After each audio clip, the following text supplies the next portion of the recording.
bottle, right? Now, we also know that dopamine is released with cell phones and social media. So that bing, buzz, flash, and beep that we get from our phones that feels so good, it releases dopamine. We like getting it. Yes, we all hate all the emails, but we love the bing, right? We've all been in this position. You know, you're feeling a little bit down, you're feeling a little bit sorry, maybe feeling a little bit sad. And so what do? We send out 10 texts to 10 friends. Hi, hi, hi, hi, hi. And we hope that they write back because it feels good, right? So now we have a young generation with basically unfettered access to social media and cell phones. We have age restrictions on alcohol, we have age restrictions on smoking, and we have age restrictions on gambling. We have no age restrictions on this other dopamine-producing device called social media or cell phones. It's the equivalent of throwing open the liquor cabinet and telling our young adolescents, I know this is a stressful time, try the vodka, it'll get you through these hard times. That's basically what we're doing. And so what's happening is it's becoming hardwired where our young generation isn't learning the coping skills and coping mechanisms to turn to another human being when they're struggling or stressed. They're turning to social media or their cell phones. Their self-worth sometimes becomes wrapped up in how many likes they get. They obsessively check how many likes, and actually will get depressed if they don't get any. You see them going out with their friends, and instead of connecting with their friends, they will simply sit and talk on the phone. Let me show you something that's really powerful. Can I borrow your phone, please? There's one right there in between you. Just let me borrow that for a sec. I'm asking you to give me somebody else's phone. You don't have to turn it on. I just need it.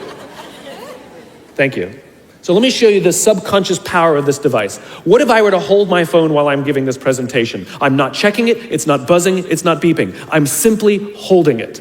Do you feel like you're the most important thing to me right now? No, you do not. And this is an artificial environment. Now think about how often this phone is out while we're talking to other people. Hey boss, can I talk to you? Sure, what's on your mind? As opposed to, sure, what's on your mind? We go out for dinner or lunch with our family and our friends. We have meetings and we put the phone on the table, which sends a subconscious message to everybody else in the room that this is not that important to me. You're not that important to me. And by the way, putting your phone upside down is not more polite. This is my favorite one, where the phone rings in the middle of a dinner, in the middle of a lunch, in the middle of a meeting, and somebody goes, I'm not gonna answer it. Oh my God, just so magnanimous. Right? Thank you.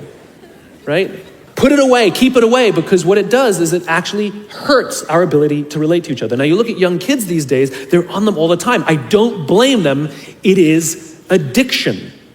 We yell and scream at them, but it's like yelling and screaming at an alcoholic.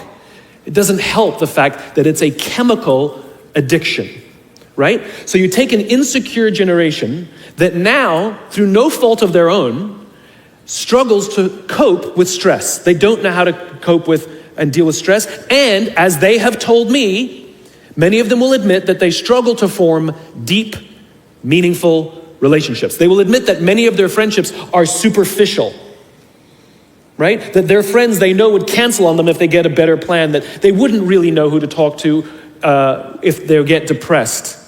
And maybe they'll turn to an online support group, which is not a real thing. It's not human, right?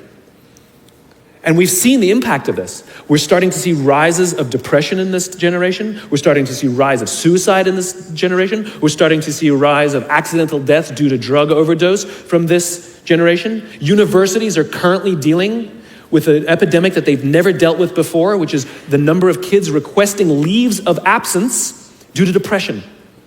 Right? Now, those are all extreme examples. The less extreme and more likely example is that someone will go through life just never really finding joy or fulfillment. And everything's just fine. How's your job? It's fine. How are your friends? They're fine.